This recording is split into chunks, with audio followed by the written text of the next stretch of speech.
అట్లా జరిగింది. ఇక ఆ తర్వాత ఈయన నన్ను ఎప్పుడైతే బయటికి తీసుకెళ్ళడం ప్రారంభించారో ఇక వీళ్ళకి భయం వచ్చింది. భయం రావటము నా పేరు పెరిగిపోతా ఉంది రోజు రోజుకి బాగా. ఇక గెలిచిన తర్వాత ఇక చెప్పలేం, ఎందుకంటే ఎక్కడికి వెళ్ళినా కూడా ఆ టైంలో కూడా ఆయన ఆరోగ్యం బాగుండేది కాదు, ఎలక్షన్ టైంలో కూడా. అయినా సరే దాన్ని కవర్ చేస్తూ నేను నడిపించిన సందర్భాలు లాస్ట్ 15 నిమిషాలు ఆయన మాట్లాడేట్లు నేను 40-45 నిమిషాలు నేను మాట్లాడి ఒక సారథ్యం ఏది నిజం చెప్పాలంటే అంత ఎలక్షన్ని సత్యభామ నేను చెప్పుకోకూడదు కానీ ఎక్కువ భాగం నేనే వహించాను. ఒక్కళ్ళు కూడా రాలేదు, వీళ్ళెవరు కుటుంబ సభ్యులు ఎవరు లేరు.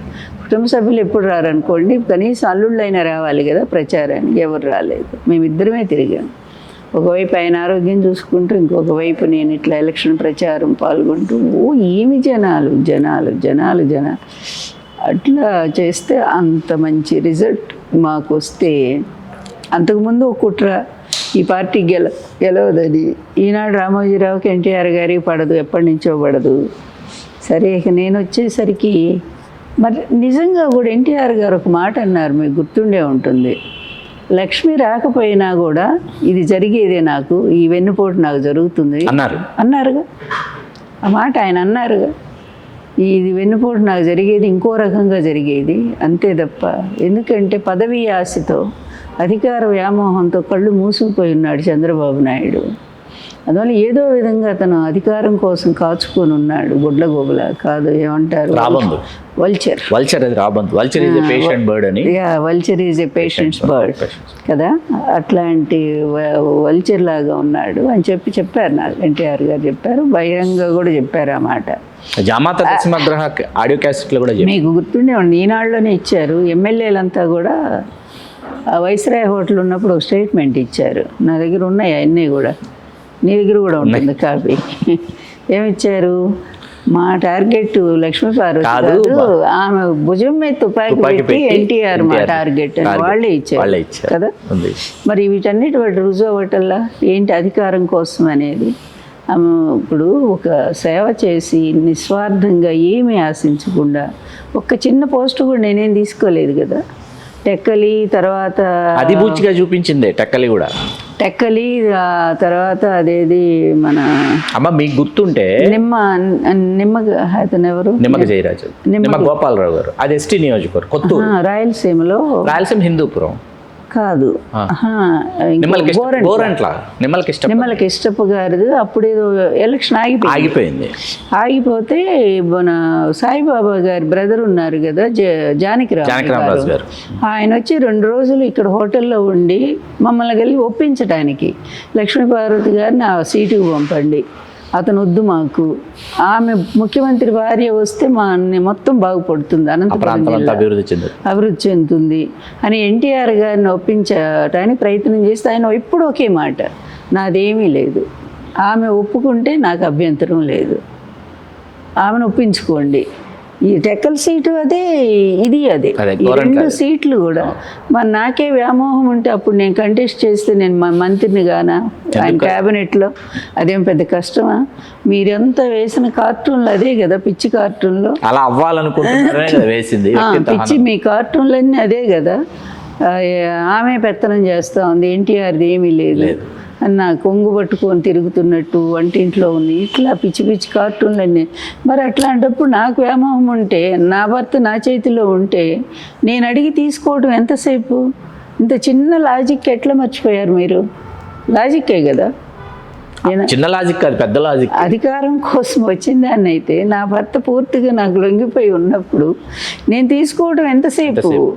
లేదు, 2 సార్లు ఆఫర్ వచ్చినప్పుడు నేను ఎందుకు కంటెస్ట్ చేయకూడదు? బ్రహ్మాండం గెలిచేదాన్నిగా ఆ టైంలో.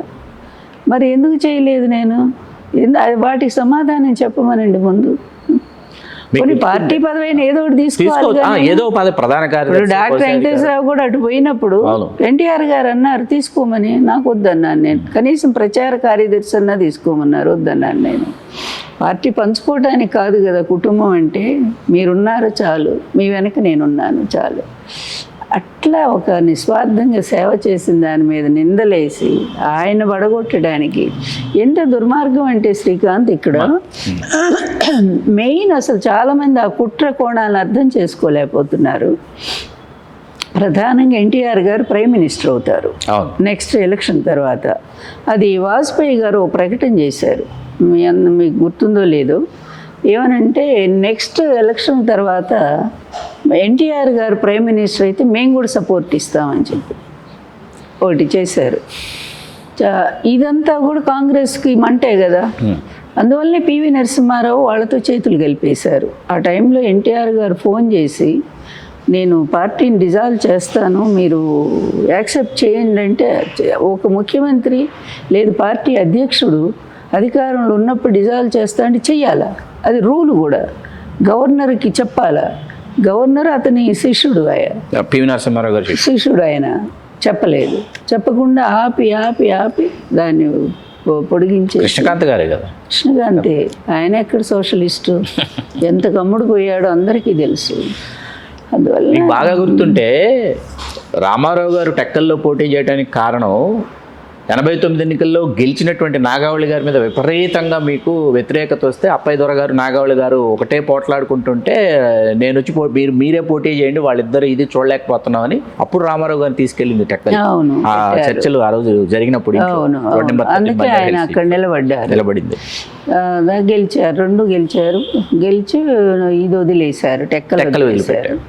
నేను స్థానికంగా ఇవ్వమన్నాను, నన్ను అడిగారు సలహా. అడిగితే బస్సులు వేసుకొని వచ్చారు నన్ను నిలబడమని. పేపర్లు వీళ్ళే రాశారు మళ్ళా. బస్సుల్లో ఇంకెందుకు తీర్థయాత్రల జనం లక్ష్మీపార టెక్కల సీట్ పోటీ చేయమని. ఆ వెంటనే హరికృష్ణని ఉసిగొల్పి పంపేశారు. ఆశ్చర్యం ఏంటంటే ఎలక్షన్ ముందు హరికృష్ణకి ఎన్టీఆర్ గారు ఫోన్ చేశారు, బాబు నువ్వు కూడా నిలబడు, ఈసారి గుడివాడ నీకు ఇస్తాను, నువ్వు నిలబడంటే నాకెందుకు ఈ రాజకీయాలు, నాకేం వద్దన్నాడు. మరి వచ్చి బాగా చెప్పగానే ఎందుకు వచ్చాడు. చూడండి అసలు ఇలాంటి ఎన్నో కుట్ర కోణాలని తెలుగు రాజ్యం ఆవిష్కృతం చేయబోతోంది. ఇది మొదటి భాగం మాత్రమే. మరిన్ని కుట్ర కోణాలని అతి త్వరలో తెర మీదకి తీసుకురాబోతున్నాం. మీ చిల్లగట్టు శ్రీకాంత్ కుమార్. నమస్కారం. నమస్తే. హలో, తెలుగు రాజ్యం ఛానల్ చూస్తున్నారా? సామాజిక రాజకీయ జీవన చిత్రణే తెలుగు రాజ్యం. అతిశయోక్తులు అసత్యాలు ఉండవు. రాజకీయ కోణం కాదు, ప్రజా కోణమే కొలబద్ద. తెలుగు రాజ్యం వీక్షణ మీ ఉత్తమ అభిరుచికి నిదర్శనం.